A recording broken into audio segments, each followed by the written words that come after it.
विद्या मंदिर या शिक्षण संस्थेत शिक्षक म्हणून कार्यरत आहे। संस्थेच्या संलग्न असलेले Shri Venkatesh cooperative bank market yard या बँकेत माझं खातं आहे।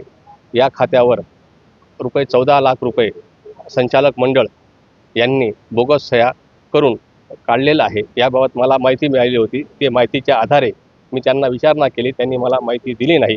त्यानंतर मी जिल्हा उपनिबंधक यांच्याकडे अर्ज केला। त्यांच्या माध्यमातून मला माहिती मिळाली त्या कर्ज अर्जावर माझ्या सह्या नाहीत, त्या चेकवर माझ्या सह्या नाहीत, हे कर्ज विनाकारण आहे। आणि ज्या वेळेस NP झालं त्यावेळेस मला साधी नोटीस देखील आली नाही। म्हणजे हे कर्ज पूर्णपणे बनावट खोटं आहे।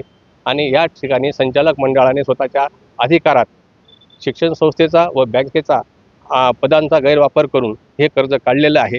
माझ्यासह इतर अनेक कर्मचाऱ्यांच्या नावाने हे कर्ज देखील काढलेलं आहे। कर्मवीर भाऊसाहेब हिरे पतसंस्था, महिला नाशिक जिल्हा महिला बँक या ठिकाणी अशाच कर्ज काढल्याची मला शंका आहे। याबाबत मी लेखी तक्रार देखील संबंधित विभागांना दिलेली आहे।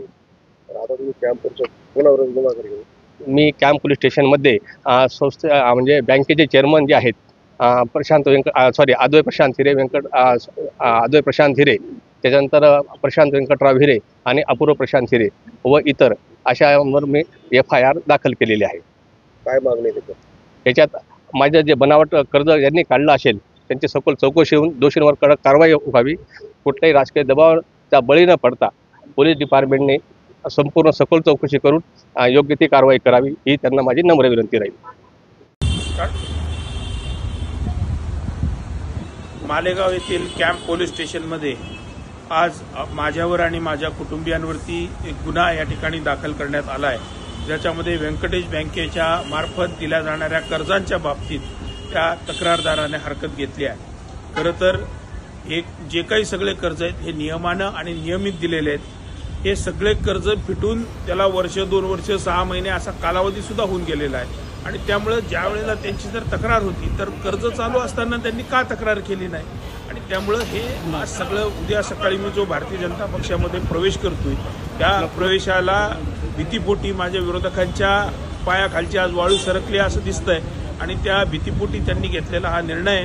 आणि म्हणून याच्यामध्ये कुठलंही तथ्य नाही आणि त्यांनी जी काही तक्रार दिली आहे त्या येणाऱ्या काळामध्ये आम्ही न्यायालयामध्ये सगळं सिद्ध करू। याच्यामध्ये कुठलाही गैरप्रकार झालेला नाही आणि हे सगळं फक्त पॉलिटिकली मोटिवेटेड आहे।